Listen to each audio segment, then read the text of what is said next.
ordusudur. Bəli. B-2'ları, B-2'lər ki 5 dənə B-2'si var Amerikanın dünyada.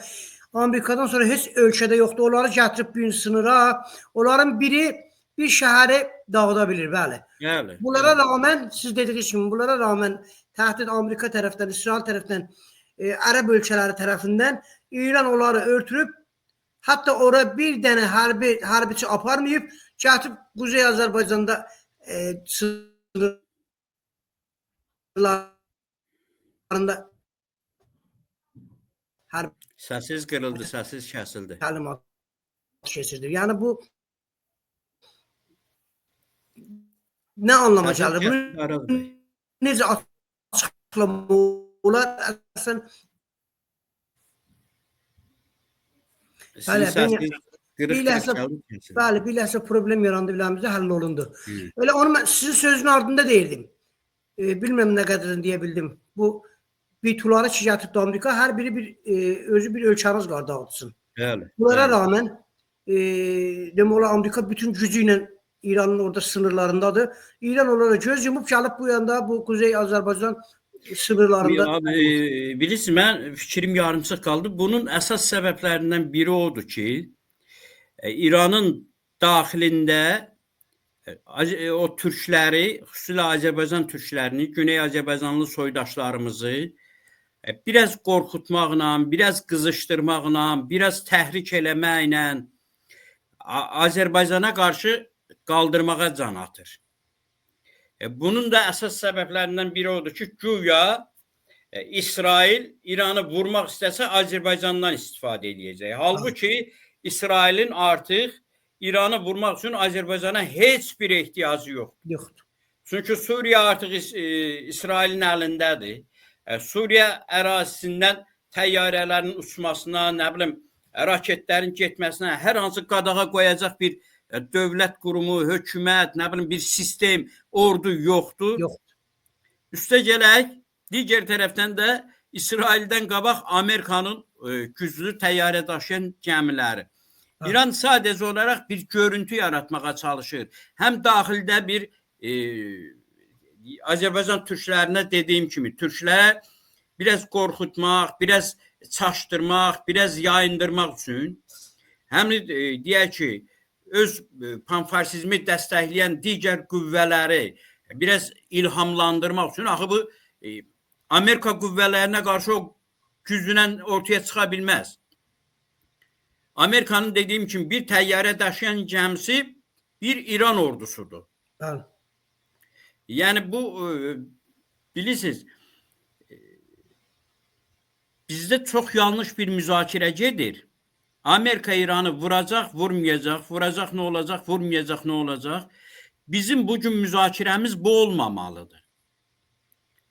Amerika 5 gün tez, 5 gün gec İranı məhv eləyəcək. Bizim əsas müzakirəmiz fərqli şeylər olmalıdır. Bizim müzakirəmiz olmalıdır ki, Amerika İranı vursa biz nə itirəcəyik? Bəli, bizim elə ikinci konumuz Benyan müəllim, elə o demək olar başlıqda olacaqdı. Bizim elə ikinci müzakirəmiz, inki danışacaqdıq birazdan. Əgər bu İran-Amerika oturumundan sonra Məskətdə ya Ummanda, əgər vursa nə eləməliyik biz Güney Azərbaycan Milli Hərəkatı, Azadlıq Hərəkatı və Türk dövlətləri, özəlliklə Azərbaycan və Türk dövləti, əgər bunlar təvafuqa yetirsələr, yəni əgər bunlar bir gün təvafuqa yetirsələr, yəni hər şey unudulacaqmı, hər şey elə belə yerində qalacaq və bizim demək olar gözləyəcək ki, İranla Amerikanın hələ gələcəyi nə olacaq, hər şey tapışılacaq ki, zamana. Elə biz ikinci konumuzu bu haqda keçirəcəyik. Bəli. Yəni bizim müzakirəmiz o olmalıdır.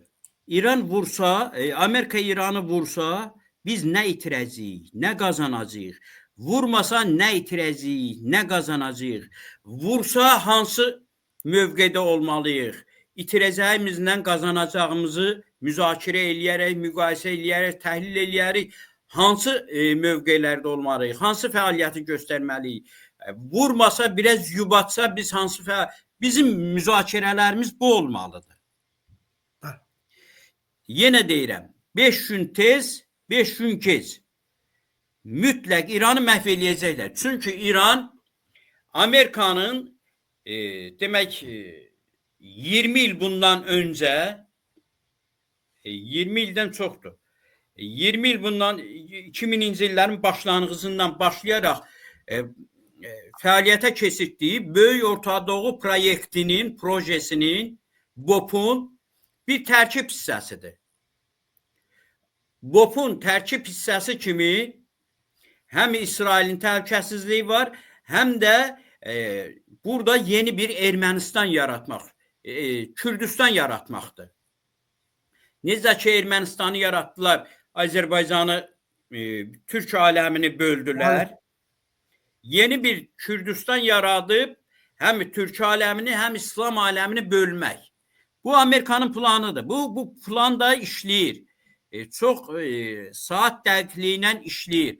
Bəzən biz aldanırıq ki, yox, da o problem getdi, bitdi, Kürt separatizmi də xeyr.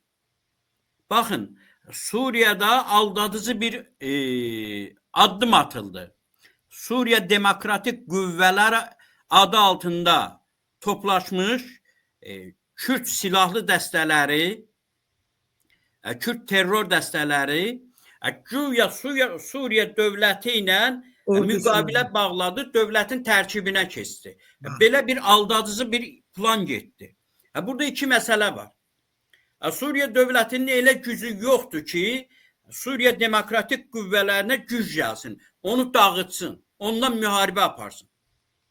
Suriya Demokratik Qüvvələrinin sayı Suriya hakimiyyətini, Əl-Şaranın ətrafında olan silahlı dəstələrin sayından 5 dəfə, 6 dəfə çoxdur. Belə bir vəziyyətdə texnikası da Türkiyənin özünün verdiyi məlumatlara görə Amerika həmin SDG-yə, Suriya Demokratik Qüvvələri adı altında birləşən Kürt silahlı terror təşkilatlarına minlərlə tır silah verib. Silah sursat verib, minlərlə.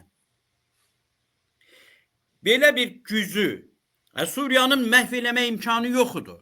Amma bu Suriyanın məhv eləmə imkanı olmadığı bir halda bunlar Suriya dövlətinin tərkibinə keçdilər güya. Bu manevrdir, bu taktikadır. Burada əsas məsələ nə idi? O qüvvələrin Türkiyənin baskısından qorunması, çünki Türkiyə çox baskı eləyirdi o qüvvələri dağıtmaq üçün. Türkiyənin qarşısında duracaq güc deyirlər onlar. Amma da manevr elədilər. Suriya ordusunun tərkib hissəsi kimi artıq qaldılar. Bütöv qaldılar, tam qaldılar. Amma Beynəlməli, bu müqavilədə Türkiyənin özü də orada var idi bu müqavilənin içində. Acaba Türkiyə bu təhlükəni görmürdü? Diqqət eləmədi bu məsələyə. Baxın Araz bəy, Türkiyə o qədər yanlışlar eləyir ki, bu Özdil, nədir adı? O çox yaxşı bir söz işlətdi o günlərdə. Nə idi Özdil, jurnalist.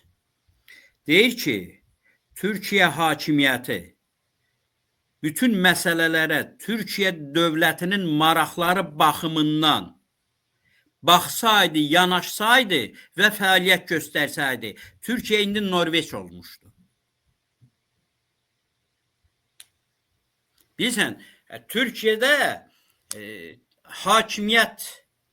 hakimiyyətini saxlamaq üçün o qədər yanlışlara gedir ki, mən indi istəmirəm o məsələlərə keçsək biraz mövzudan yayınacağıq.